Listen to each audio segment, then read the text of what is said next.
রাম তুলসী গাছ। রাম তুলসী গাছ কিন্তু খুব খুব উপকারী একটা গাছ।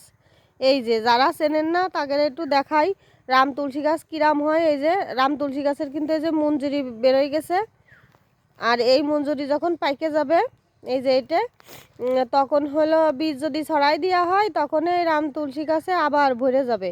আর এই যে পাতাটা কেমন দেখিছেন,